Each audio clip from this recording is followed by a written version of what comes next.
The nature of human beings is selfish. Those who understand their own selfish nature can grasp what human nature truly is, and only by understanding it can one remain steadfast. Dear friend, to assess the shifting balance between good and evil in human nature, we must rely on self-interest. In the absence of any ties of interest, human nature is essentially good, yet as soon as interests come into play, our nature turns selfish, and if those interests become overwhelming, human nature can even become evil. What I'm about to say might be hard to hear and not so easy to accept, so please stick with it until the end to fully grasp the message. Greetings, ladies and gentlemen, from ancient wisdom. Do you believe that human nature is good or evil? From childhood through adulthood, we are taught that human nature is inherently good. Consequently, we define a person as someone who is kind, grateful, who cherishes love and loyalty, and who possesses high moral values. The world of our childhood seems almost perfect. Think of the relationships between teachers and students, friends, and our first loves, because at that time, our relationships are free from self-interest. But that is merely an illusion. Once you step into society, your relationships start to involve personal interests. You soon discover that people often behave in ways completely contrary to what you learned as a child, friends who borrow money and never repay. Unfaithful lovers, treacherous business partners, backstabbing colleagues, siblings fighting over inheritance, and even children who show no concern for their parents' well-being. When their behavior diverges from what you learned in your youth, you begin to get hurt, and your pain slowly emerges. Now, let's analyze, is human nature inherently good or evil? We can view this issue from several angles. If human beings were born good, why would the three major traditions, Confucianism, Buddhism, and Taoism, have to establish so many rules to curb human behavior? We all know, for instance, that Buddhism has numerous precepts, such as prohibitions against killing, eating meat, or touching women, and so on. If people were truly good at birth, why would we need to treat the idea of humans are inherently good as a sacred doctrine? And if human nature were truly good, why would every nation need laws to regulate behavior? Therefore, remember, human nature is not inherently good, which is exactly why we need classic texts on ethics and law to maintain social stability together. Consider the perspective of infancy. Every parent knows that when their baby is a newborn, aside from appearing gentle and adorable, you sometimes notice that its behavior does not always mirror kindness. A newborn's mindset is incredibly simple, encapsulated in 8 words: if it suits me, it's mine; if it opposes me, it will be rejected. In other words, babies are born considering themselves the center of the universe. They never put themselves in another's shoes. As soon as they want something, they take it. If they can't have it, they cry, and if crying still doesn't work, they cry even louder until they get what they want. This innate selfishness in children requires no teaching, it is simply part of who they are. So, is human nature good or evil? Let me tell you, human nature is neither purely good nor purely evil, it is inherently selfish. Every word we speak and every action we take is ultimately aimed at satisfying our own self-interest. An illustrative example: imagine that Tu Mai and I were in a relationship for 5 years. In reality, during those 5 years, I never truly loved her. I was simply without a girlfriend, and having someone care for you is better than having no one at all. So, I stayed with Tu Mai reluctantly, whereas she loved me with all her heart. I was the only man she ever loved. Just the sight of me filled her with immense joy, making her feel almost divine just by being near me. Over those 5 years, you can be sure that Tu Mai took care of me in every possible way. She might have walked several kilometers just to buy chicken for a pot of soup for me, cut back on her own expenses to buy me clothes, and even deceived her parents to help me launch my business. In short, during those 5 years, Tu Mai's entire world revolved solely around me. She sacrificed everything for me, yet, after 5 years, for various reasons, our relationship could not continue. Tu Mai and I broke up, and since I was the one who initiated the breakup, everyone, including Tu Mai, called me a bad person, saying I wasn't the kind of man who deserved to be human. Some even compared me to an animal. Tu Mai went so far as to say, do you remember when I walked several kilometers just to cook a pot of soup for you? Do you remember that year when I bought nothing for myself yet was more than willing to buy you a bag full of clothes? Do you remember that I deceived my parents to help you start your business? Humiliating my family, because you are not a real man. In the end, I became like a stray rat, scolded by everyone, unable to leave the house, and burdened by criticisms that were almost too much to bear. Let's analyze this issue from a conventional moral standpoint. Truly, I was in the wrong, I was a bad person, even a brute, I was despised by the whole world, and I had nothing to say in my defense. Now, let's analyze it from the perspective of human nature. First, Chiu Mai and I were together for 5 years. I never truly loved her, yet she loved me with every fiber of her being. Imagine, for 5 years, I was with someone I did not love, while Chiu Mai was with the person she cherished most. Clearly, during those 5 years, I had to endure being with someone I did not love every day.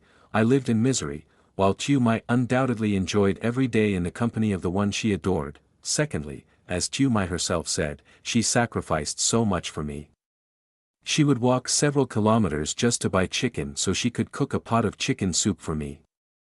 So, when she served me that soup, who was truly happy, and who suffered? For me, it was just a bowl of chicken soup, any soup would do, but for Chiu Mai, it was different. Seeing the person she loved most drink that soup made her smile with immense joy, her heart filled with warmth. She felt that every sacrifice was worthwhile, and she did everything without regret. Remember this truth, over those 5 years, everything she did for me, without ever being forced, was entirely voluntary. Why did she do it willingly? Because when she sacrificed for the one she loved, she felt an overwhelming happiness. In essence, all her sacrifices were meant to bring her personal joy. Outwardly, she did so much for me, but in reality, she did it for her own happiness. Thus, morally speaking, she is a good person, whereas I am a bad one. The fact remains that during those 5 years, I suffered in misery while Chiu Mai enjoyed being with the one she loved and even sacrificed for that person. She lived a very happy life during that period. In short, I endured 5 years of pain so that she could have 5 years of happiness. Even though I may not be as bad as some say, I cannot support such behavior in a man. The underlying truth, through this story, I believe everyone can finally see the truth of the matter. Why does Chiu Mai suffer? Why do people call me a bad person?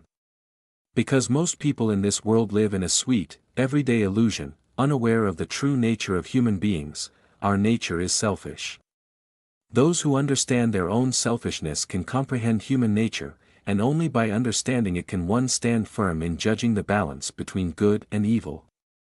We must rely on self-interest. In the absence of it, human nature is good. As soon as self-interest appears, our nature becomes selfish, and if the stakes are high enough, it turns evil. A family story. Let me tell you a story. My mother has 6 siblings, a sister, a brother, and 3 other sisters, and she is 63 years old this year.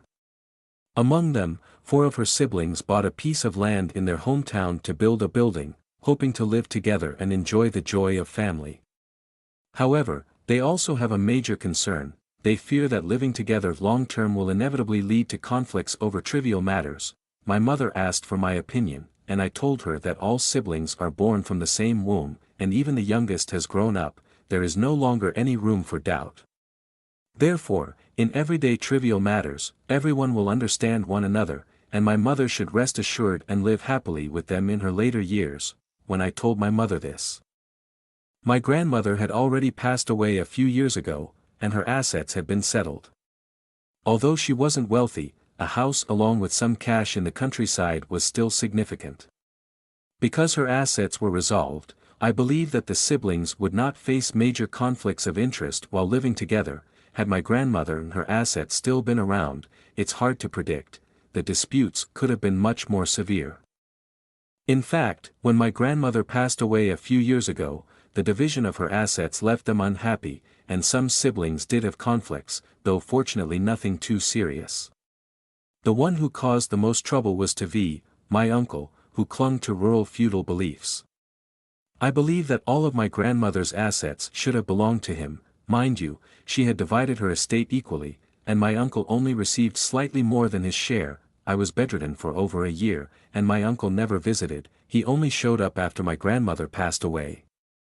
My aunts were furious, but I knew that his behavior was consistent with human nature, the nature of seeking benefits and avoiding losses. Now that relationships have been mended, whether they are family, friends, or lovers, even if they seem good, you can never fully trust them, because when a conflict of interest arises, those very people are bound to hurt you the most. The greater the stake, the more selfish human nature becomes, and when selfishness reaches a certain level, human nature turns evil. Look at all the ancient kings and their power struggles, you see no trace of goodness. For example, consider the coup by Huynh Vu Mon under Lai the Dan, who killed his own brothers. Even Vo Tak Thien killed his own offspring. On the philosophy of Q2 not sin. Next, I will discuss the life philosophy known as Q2 not sin. In 1993, two 10-year-old boys, with no formal education, decided to kidnap a 2-year-old boy for amusement, and ultimately, they brutally murdered him. They were later arrested by the police. One of them, named John, admitted, without any denial, to killing the child, while the other placed all the blame on John.